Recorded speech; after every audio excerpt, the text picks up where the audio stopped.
राधे राधे दोस्तों, मैं Meetu Shukla SPM blogs में आप सबका स्वागत करती हूँ। दोस्तों, आइए जानते हैं पुत्रदा एकादशी व्रत कथा एवं महात्म। व्रतों में महाव्रत पुत्रदा एकादशी साल में 2 बार आती है, एक पौष मास को और दूसरा श्रावण मास के। ऐसे तो साल में 24 एकादशी आती है, वहीं पुरुषोत्तम मास पड़ने पर 26 एकादशी आती है। इस साल सावन मास में 4 एकादशी पड़ी, 2 अधिक मास और 2 सावन मास का। एक पुत्रदा एकादशी का महत्व और ज़्यादा बढ़ गया है। इस पर कई योग बने हुए हैं, 5 योग बने हुए हैं, चौधरिया मुहूर्त है, इसीलिए इसका और महत्व बढ़ गया है। आइए जानते हैं पुत्रदा एकादशी व्रत कथा। तो बने रहिए मेरे साथ मेरे वीडियो में। अगर ये मेरी वीडियो अच्छी लगती है तो प्लीज़ वीडियो को लाइक करें और चैनल को सब्सक्राइब करें। पुत्रदा एकादशी व्रत कथा। श्री युधिष्ठिर कहने लगे, हे भगवान, श्रावण शुक्ल पक्ष एकादशी का क्या नाम है? व्रत करने की विधि तथा इसका महत्व कृपा करके कहिए। मधुसूदन कहने लगे, इस एकादशी का नाम पुत्रदा है। अब आप शांतिपूर्वक इसकी कथा सुनिए। इसके सुनने मात्र से वाजपेयी यज्ञ का फल मिलता है। द्वापर युग के आरंभ में महिष्मती नाम की एक नगरी थी, जिसमें महिजीत नामक का राजा राज करता था। लेकिन पुत्रहीन होने के कारण राजा को राज्य सुखदायक नहीं लगता था। राजा का मानना था, जिसको संतान नहीं उसके लिए यह लोक और परलोक दोनों ही दुखदायक होते हैं। पुत्र सुख की प्राप्ति के लिए राजा अनेक उपाय किए, लेकिन राजा को पुत्र की प्राप्ति नहीं हुई। वृद्धावस्था आते देख राजा ने प्रजा के प्रतिनिधियों को बुलाया और कहा, हे प्रजाजनों, मेरे खजाने में अन्याय से उपार्जन किया हुआ धन नहीं है। मैंने कभी देवताओं तथा ब्राह्मणों का धन नहीं छीना, किसी दूसरों का धरोहर भी मैंने नहीं ली। प्रजा को पुत्र के समान पालता रहा। मैंने अपराधियों को पुत्र तथा बांधवों के समान दंड देता रहा।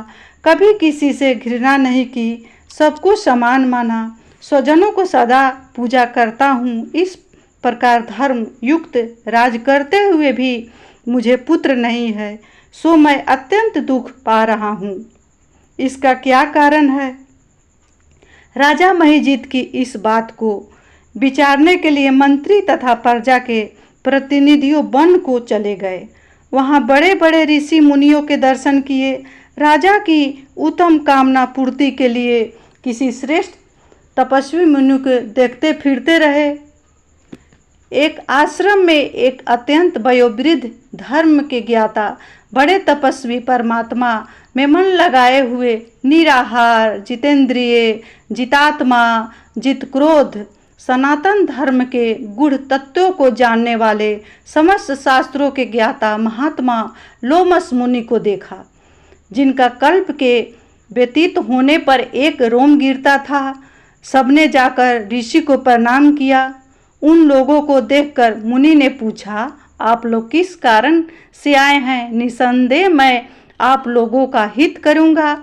मेरा जन्म केवल दूसरे के उपकार के लिए हुआ है, इसमें तनिक संदेह मत करो। लोमस ऋषि के ऐसे वचन को सुनकर सब लोग बोले, हे महर्षि, आप हमारी बात जानने में ब्रह्मा से भी अधिक समर्थ हैं, अतः आप हमारे इस संदेह को दूर कीजिए।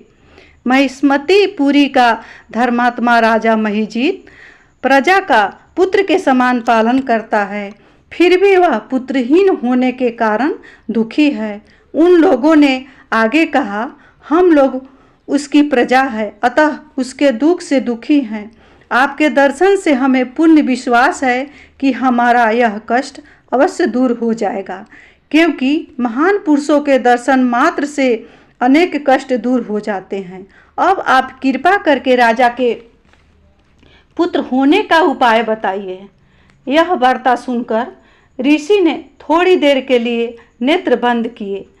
राजा के पूर्व जन्मों का वृत्तांत जानकर कहने लगे कि यह राजा पूर्व जन्म में एक वैश्य था। निर्धन होने के कारण इसने कई बुरे कर्म किए। यह एक गांव से दूसरे गांव व्यापार करने के लिए जाता था।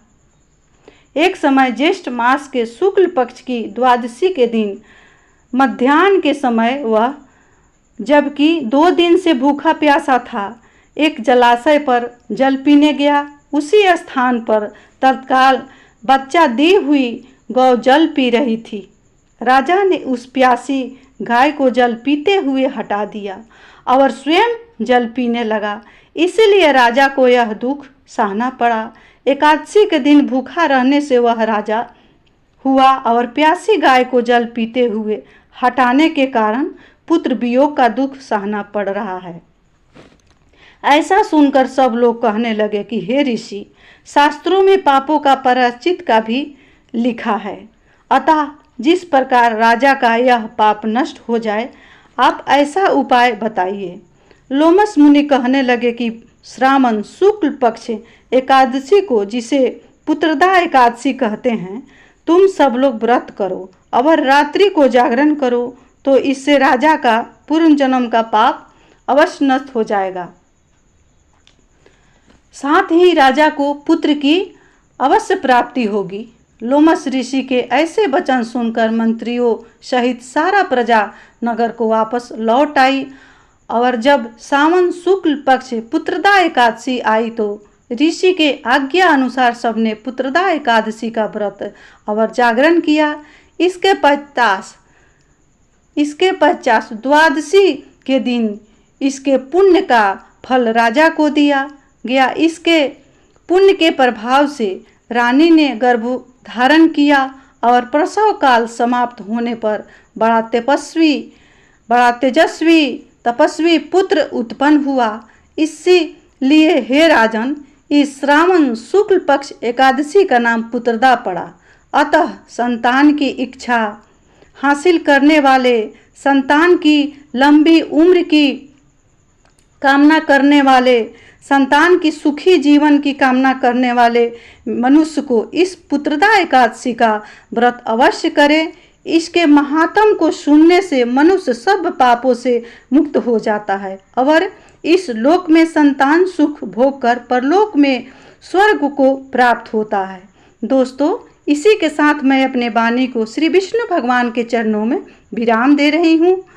पुत्रदा एकादशी के मेरे जितने भी व्यूअर्स हैं, सब्सक्राइबर हैं, उनको ढेर सारे बधाइयाँ एवं शुभकामनाएं। प्लीज़ मेरे वीडियो को अवश्य लाइक करें। श्री शिवाय नमस्तुभ्यम।